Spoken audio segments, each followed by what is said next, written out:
Next question is from Nightwish from TombRaiderFourms.com, but she recorded the question, which I think is awesome. And so here it is. Why did you pick Central America again? Were there other locations that you considered? And here it is again, because I think she's got the cutest voice ever, so we're going to hear it twice. Why did you pick Central America again? Were there other locations that you considered? There were actually other locations that we considered. I mentioned New Orleans. We knocked about a bunch of different locations, and actually for the first 2 weeks of the project, we were in a different location. And I'm not going to say where it was because that's our team secret, but we were somewhere and it wasn't Central America. So you realise people aren't going to stop asking where that was, but that's fine. Well, maybe they can guess, and maybe the winner gets a prize. Or something like Maybe. that. But so basically what happened was we knew that we had a very short production cycle, and we also know that one of the areas in which we've delivered as a studio and as a team is in amazing looking environments. So we just realized 2 weeks into the project that although our new location idea was really cool and we were actually very much attached to it, we didn't feel like we would be able to deliver the quality that, we're committed to in the time frame. So we pulled back and we looked at where we felt like we could locate our story and deliver on quality, and we decided on Central America. Part of that is because we had a suite of textures that we had before, so there is a little bit, like the plants might be familiar to some of the players, for example. So we did borrow from past games a few of the assets, but for the most part it was taking what we had and modifying it. Okay. And the next question is from Dark Seven Angel from the Eidos Fourms, who wants to know if the idea of the a co-op game was something you had from the start, or did it come halfway through, or? It actually, so yeah, I don't know. I know that it was a very high-level goal that was presented to the team from Daryl. And, when we were in production on Tomb Raider Underworld, we had the doppelganger and we had Lara. And so I do remember discussions where we thought, how interesting this idea of and in cutscenes, you have Lara confronting the doppelganger in a very interesting way. So, and Lara has always had very interesting relationships with all the people in her life. So, we just thought, Take how it another step, interesting. Yeah. another step forward. How interesting. Okay. And Sylvia Raider, I hope I pronounced that correctly, from TombRaiderFourms.com, has recorded a question, which is awesome. So here we go. What stories were considered for the game apart from the Mirrors of Smoke? So honestly, it really was the Mirror of Smoke story. we did not have time to knock around a bunch of different storylines. Story takes a long time to produce for a game, and it was basically, okay, this idea of the Mirror of Smoke artifact is very interesting to us. Let's build the story around it. So it really works. And did you modify it slightly as you went along? Or was it kind of like Dan just said, here's the idea, and then you kind of built from that?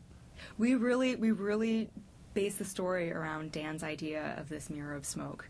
And from there, we had various iterations on the script, but there really was no other story than the Mirror of Smoke. Cool. And so Zebra from Tomb Raider Fourms asks, what was the original initial thought behind releasing downloadable spin-off titles in between the pillar releases?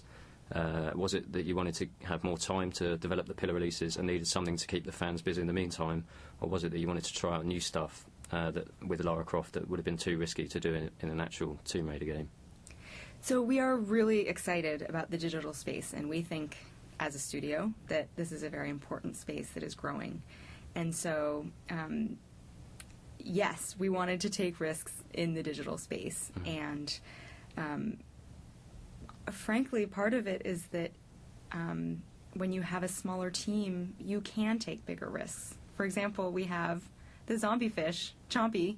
Yeah. I honestly don't know if we ever would have done that And Chompy's a legend. in a Tomb Raider game. Sure. Yeah. And I think it's fair to say that in the games industry now, development of AAA titles, whatever it may be, is becoming such a complex process. It does take longer, so it's nice for Crystal to be able to give something to the fans while they're kind of waiting. Is that fair, Colin? I would definitely agree with that. And honestly, I follow the forums very closely, and I know that the other dev team members do as well. And there does seem to be sort of an underlying beat here and there where I'm hearing that the fans are interested in something new. So, you know, I know, I can't speak for Daniel, but I know that this is something that is very near and dear to his heart, that as a Tomb Raider fan himself, it was very important to him that we'd offer something slightly different. Cool, and that kind of connects onto Lara Fan 25's question, which is, out of all the crazy ideas for the future of the Tomb Raider series, how does Guardian of Light compare to the rest of the ideas? Is it closer related to the core of Tomb Raider, or is it one of the ideas that was out there and vastly different? Well, without really giving insight into just how crazy the ideas have been, we have had some really, really crazy ideas. On a scale of 1 to 10, with 10 being crazy, how crazy? 11. 10 or Okay. 11 or 12. Right. Really crazy. So, you know, it's when you have a character like Lara Croft, you can't just go to Crazy Town. Sure. And, you know, there are so many people who love Lara, and so you have to be very thoughtful. You can't just say, Lara's going to go in a spaceship to the moon. So, not to say that was one of our crazy ideas, but... So it was a balance between finding something new and different, and then, but also keeping it so it fits Lara, fits into the world, Exactly. and it is appropriate for her. Exactly. Cool. So My Raider for Life asks, was this a hard game to deliver to the fans, and do you think you've ticked every box for what we, the fans, want in the game? Well, that is a good question. I really hope that we have, as a team, what we care about in a Lara Croft experience is exploration, puzzles, platforming, and some amount of combat. So what we've done in this title is we really feel like we have preserved exploration. Puzzles are a big thread throughout the game. They're bite-sized. They're not quite to the same scale that they have been in past games. We do have platforming, and we have actually, we feel like, done some exciting things with combat. I'm interested to see what the fans have to say about story, because the story is very light in this game, and story has been a big thread in the past about what the fans care about, what the fans are critical of, what the fans are excited about.